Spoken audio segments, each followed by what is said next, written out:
It's 6 o'clock, so we'll get started. Good evening, everyone, and welcome to tonight's public hearing.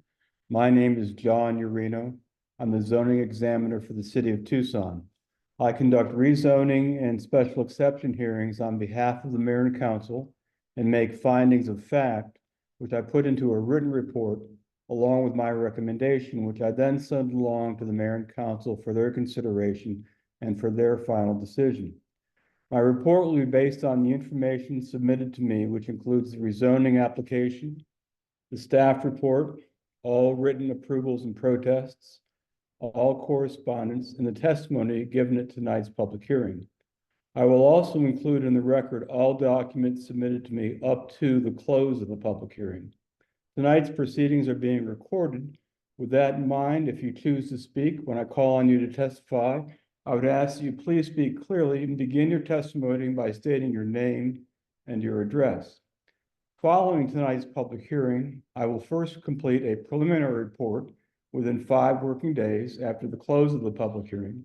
Then I prepare a final report. The final report will be issued 2 weeks after the close of the public hearing. A copy of the final report will be available from the Planning and Development Services Department, and I send the final report to the mayor and council. The preliminary report is also available from the Planning and Development Services Department, and it's also posted on the PDSD website. At the scheduled public hearing on the case, the mayor and council will then vote on the matter based on my recommendation along with other factors. Tonight's public hearing will proceed in the following manner. I will open the public hearing and ask Mr. Gabriel Slater from Planning and Development Services to give a brief presentation of the case. After that, I will ask the applicant or the applicant's representative to make his or her presentation. I will then ask to hear from anyone in the audience who wishes to speak. Following that, I will offer the applicant or the applicant's representative an opportunity to raise or to address any of the concerns that were raised by any other speakers at the hearing. So tonight's case is TPENT 0124-00002, Desert Bloom Dispensary. Mr. Slater, are you presenting the staff report? Yes, I am. Please go ahead, sir. Thank you. So the issue is a special exception request from Ari Rubin of Benmar Tanca Verde to allow a marijuana dispensary at 5851 in Speedway. The special exception is required for relocation of Desert Bloom Dispensary into the subject parcel. It would be located in a 9,720 square foot portion of the existing structure at the site. Plan Tucson and the Arcadium Alamo area plan support the special exception. In Plan Tucson, the site is within the business center's building block, which encourages a mix of service activities at major employment centers. And the area plan identifies the site as office, commercial, or high-density residential in a conceptual land use map.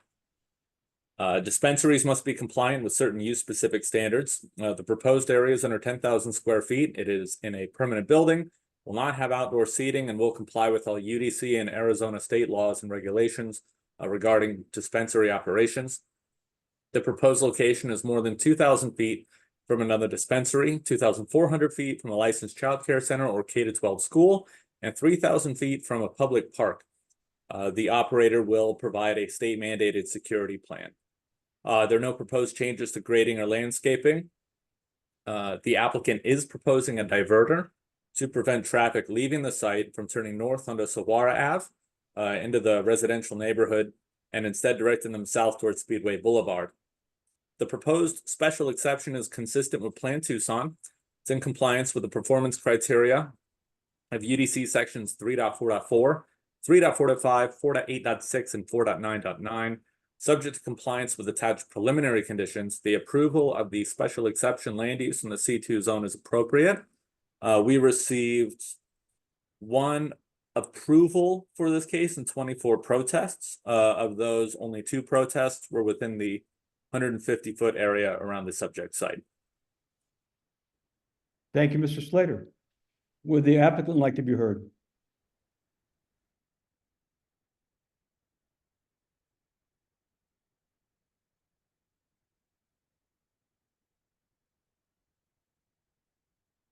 Would the applicant like to be heard?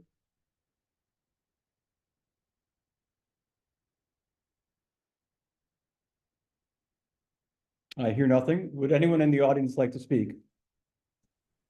Yes, I would. Go right ahead, sir. Start with your name and address. My name is Robert Way. I'm an attorney at the law firm of Mesh Clark Rothschild here in Tucson. I'm not appearing on behalf of any individual. I am, however, speaking as a parishioner of St. Melanie's Byzantine Catholic Church, which is located within 400 feet of the subject property. And my physical address is on the east side on 330 South Porter Avenue, Tucson, Arizona, 85710. So I'm clearly not within the neighborhood itself. What I would like to say tonight is focusing on the information that I personally have as both a parishioner since 2010 of the parish, the surrounding neighborhoods, and the circumstances by which I believe that granting this special exemption would be contrary to not only the common good of the neighborhood, but also to the participants at St. Melanie's. St. Melanie's is a parish that has been in existence since 1974. Right now, the total population of our church exceeds 100 families, and to that extent, about 55% of them are under the age of 18.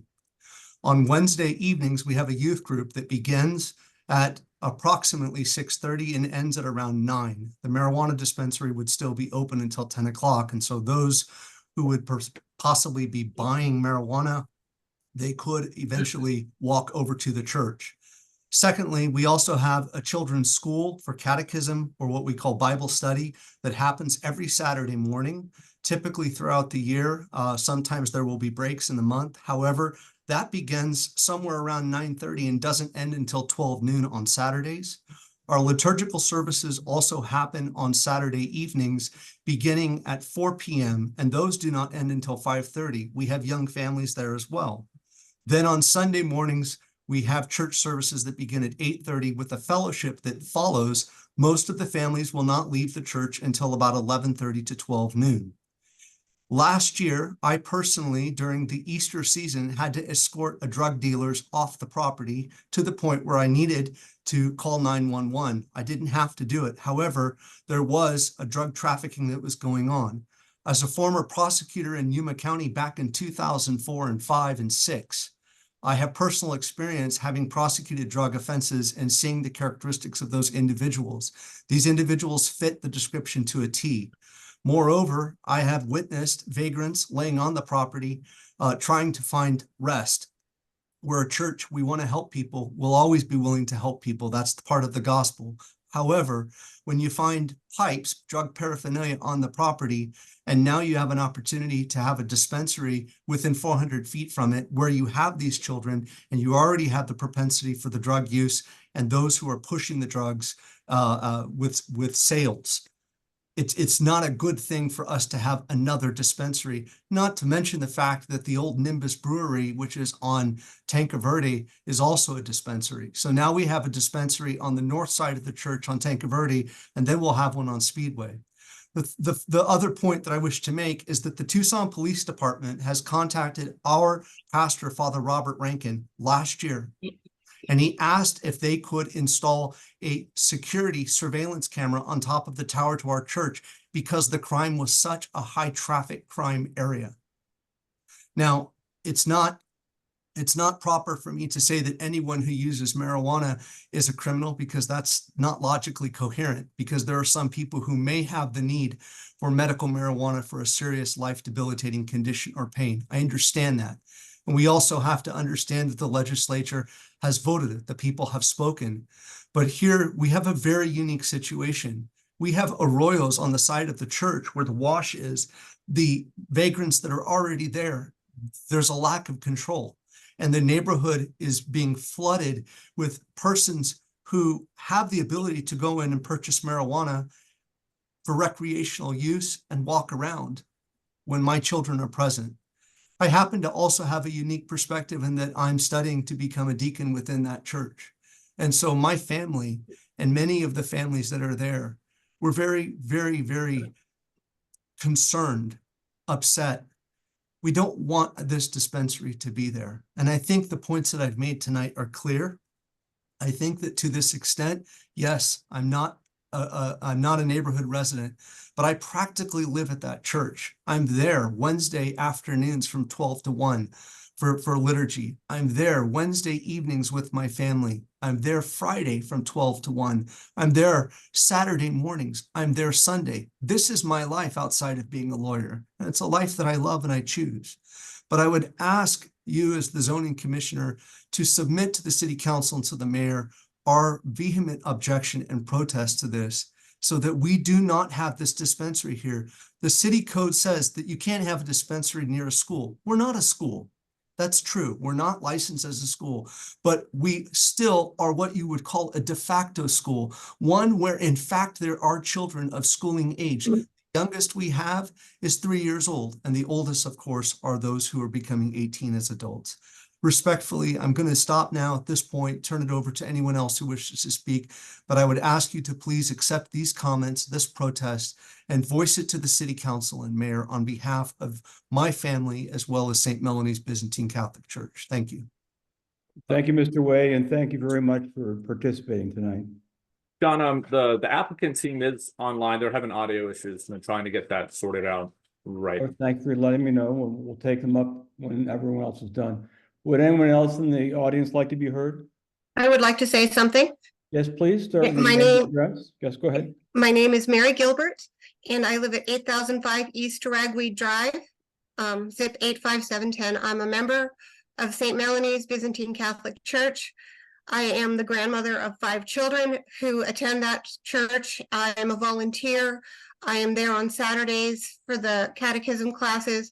I attend Mass on Sunday. I have been there all alone doing a volunteer painting project. And there, when I'm trying to leave, there were creepy people hanging around that made me feel very uncomfortable and unsafe.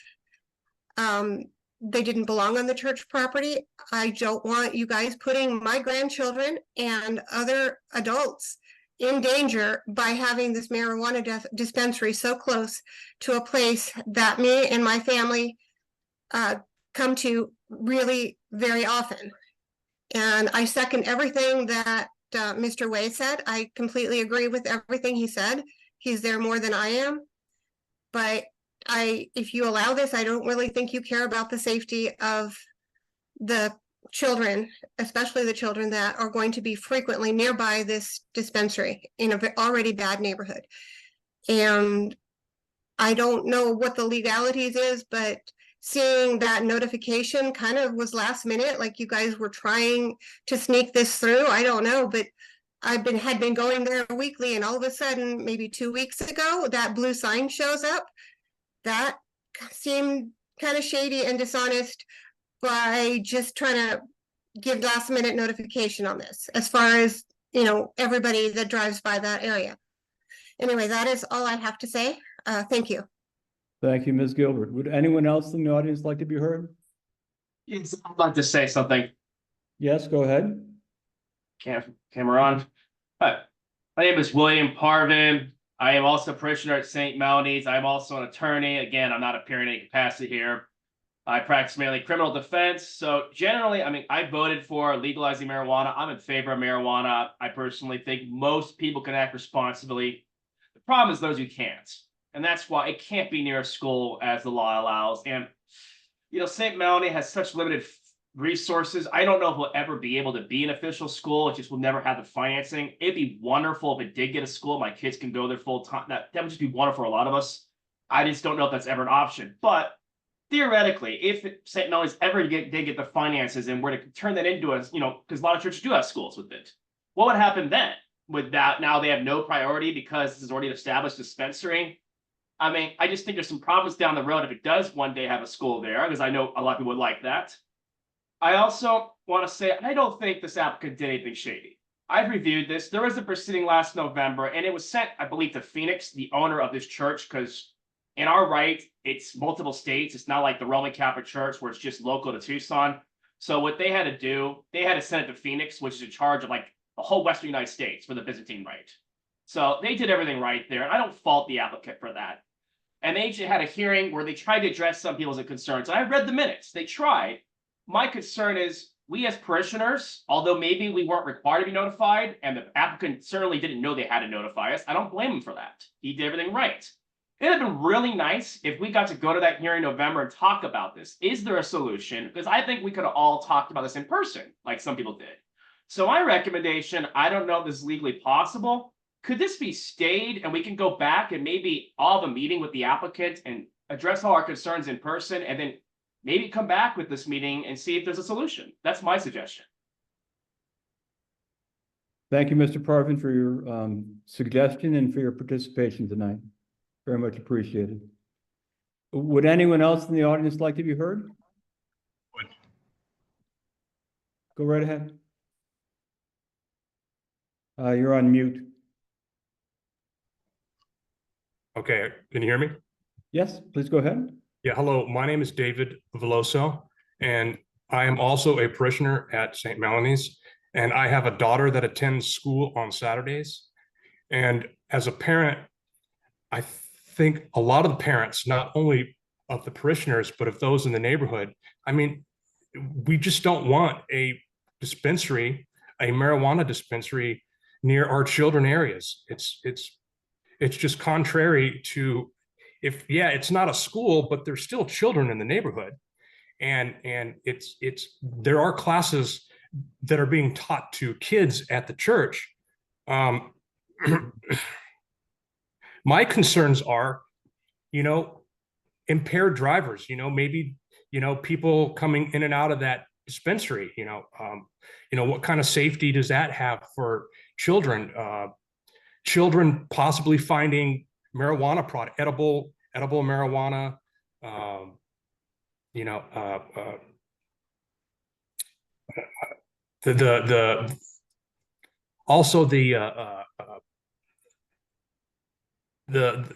it just sets a bad example for our kids, and I'm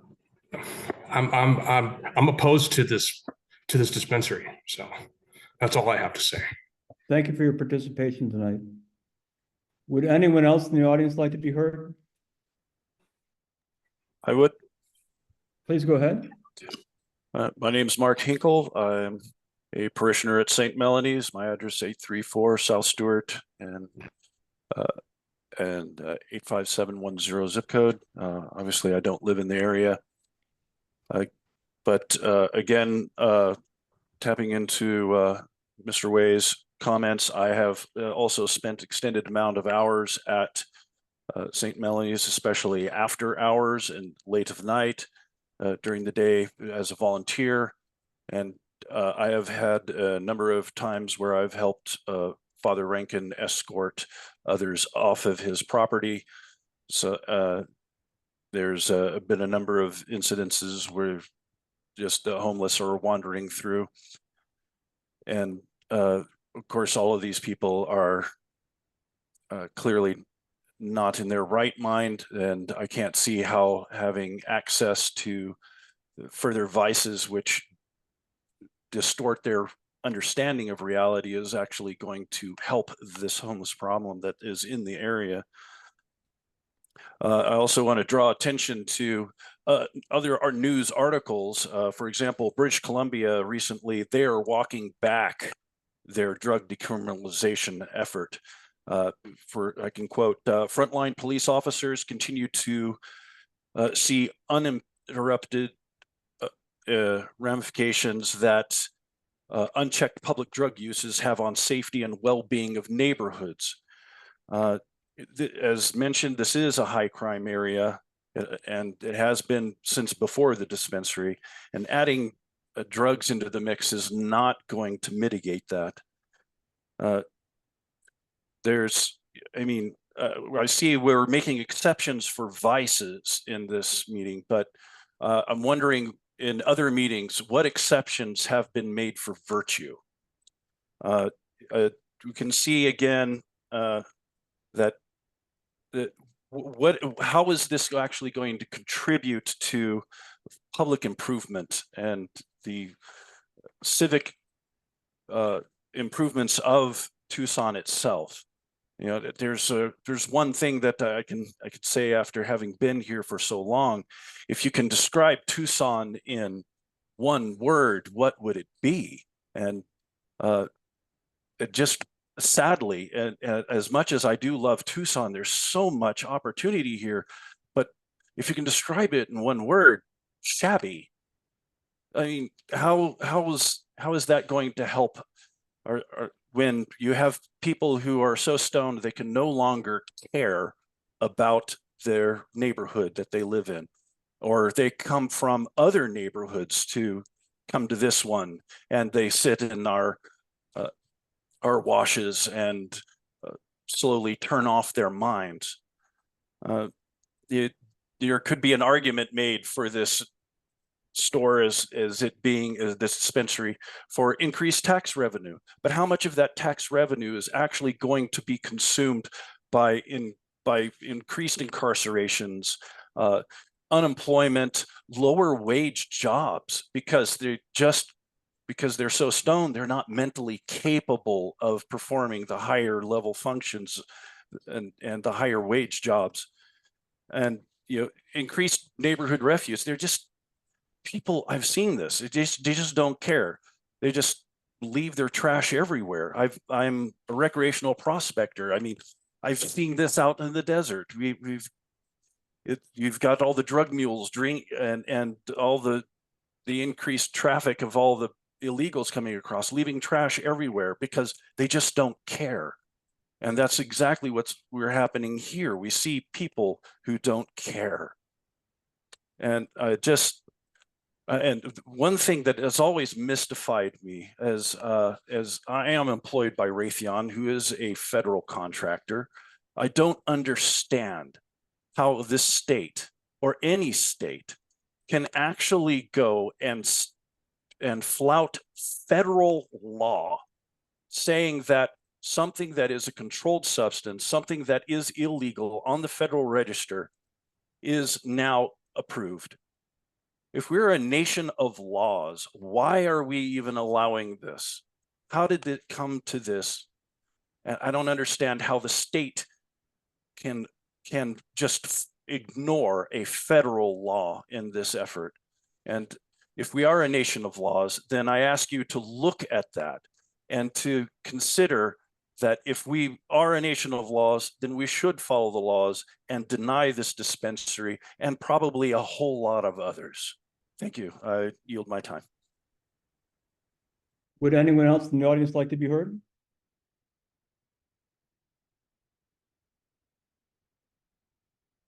I would. Please go ahead. I am a mother of 5 kids that go to parishioner at St. Melanie's. And if the law says that these types of businesses aren't supposed to be around schools, then that means that the law was created to protect children. So the spirit of the law is just to protect children. So I would have to say that even if St. Melanie's is not officially a school, the fact that there are a lot of children that use that property, I would have to think that the spirit of the law would still want to protect those children as well, even if it isn't a full-time everyday school, even if it's not an official protected by the state type of school. I would still hope that the law would want to protect our children that go to St. Melanie's also. And I agree with pretty much what everybody else has already said, and I object. And I think that's all I wanted to say. Thank you very much for your participation. Would anyone else in the audience like to be heard?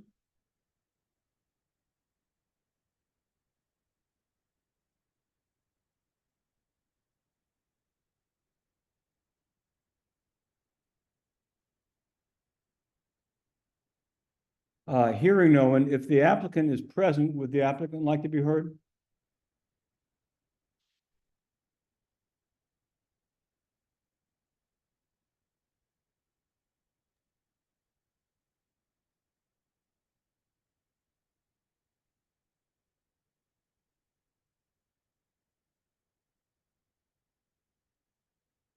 Mr. Slater, are you there? Yes, I am here. So I'm not seeing or hearing from the applicant, so Yeah. here's what we're going to have to do. We're going to not close this hearing, but continue it to, let me check a calendar here.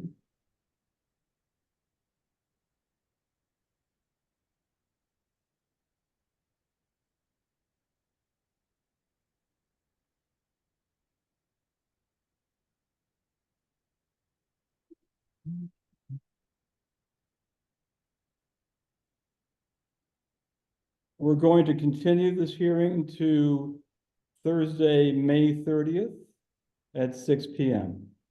Mr. Slater, if you would let the applicant know that, and also pass along Mr. Parvin's suggestion that the applicant should reach out to the church and perhaps initiate a dialogue. And Yeah, Mr. May, would you like to be involved in that?